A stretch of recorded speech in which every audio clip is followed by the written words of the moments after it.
amplification repairs. And tonight we're taking a look at the Washburn HB 36, which is a double cutaway hollow body, semi-hollow body, if you take the middle piece, that is inspired by the ES335. But of course, coming from Washburn at this price point, it is absolutely wonderful value for money. It's got a solid spruce top, distressed gold hardware, which is very, very nice. You can see about the bridge and tailpiece over there, almost to give it that road-worn appearance. Grover Rotomatic tuners, 18:1 ratios, maple neck, rosewood fretboard, jumbo frets, spruce top, and of course flamed maple back and sides, which is beautifully finished off there. Of course, as I say, it was a distressed model that Washburn brought out, almost to borderline road worn, but not exactly road worn. It still looks respectable compared to some of the road worn models out there. But one of the concerns that the client who brought this to us had was that he purchased it from a shady dealer, and he feared that it might be a fake, not stolen, fake. So, so of course we checked a few things. Of course, Washburn is not really a brand that is faked, up there with Gibsons, Martins and Taylors, etc., etc. But in my opinion, it is not faked. There's a few things on this instrument that they would not do on a cheaper instrument. For example, this series comes out with an ebony pickguard and ebony knobs over your pods. A fake would be plastic. There's no way they would even try to replicate ebony, or they would use a cheaper inferior wood and stain it black to create the same effect. Also, it's got a solid maple center block running through the middle. On a lot of your fakes, if you look at that, the glue should be oozing out the side. It should be done very poorly inside. If you rub your finger on the inside of the guitar, you should be able to get splinters quite easily. Also, the binding. One of the quickest giveaways is a lot of the fakes, they don't scrape binding like they do in a lot of the other factories. They will coat binding or cover it with insulation tape or masking tape, and they'll spray over it, and that of course doesn't give a sharp edged appearance on the binding when it's finished. Further to that, the Grover tuners, if they were fake Grover tuners, they wouldn't have a little lip here, they would come out straight, which these ones do. And then, yeah, a few of the features. The inlays are listed as mother of pearl inlays. These are definitely mother of pearl inlays. Their weight or their feel is ice cold, which plastic pearloid mother of pearl inlays would not give you. And secondly, they were checked with a tooth test, which I'm not going to do on camera.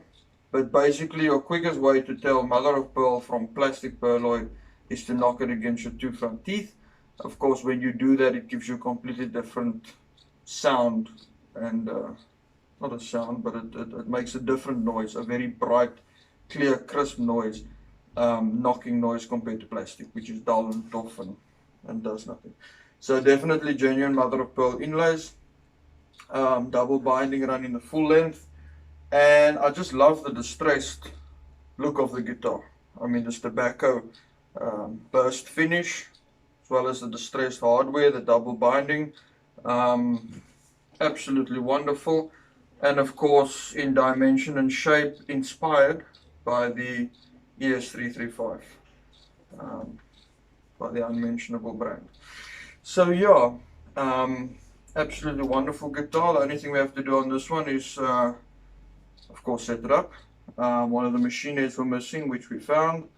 One of the keystones of the machine heads were missing that we found.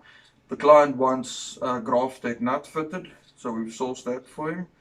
And restring it with Ernie Ball's latest innovation, Ernie Ball Paradigm strings, which are quite pricey, but they are, well, they can stretch 3 times the length of the standard Ernie Ball regulars. And they quite simply eliminate the slide noise. If you were to play bar chords and move between chords, you would not hear the uh, noise that you normally pick up from chord changing. So yeah, that's what we're going to do to this one. And just a wonderful example right here. I mean, you don't see a lot of these because Washburn is not such an admired name by comparison to names like Fender and Gibson and so on and so forth. Those who of course brought out the designs that they are selling. But for those who have owned a Washburn, who've taken a chance on one, who've bought one, I've never met a single Washburn owner that has been disappointed or that has regretted that decision to this day. So yeah, absolutely wonderful instrument to see, and do some work on it and take it for a spin.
There you have it, the Washburn HB 36.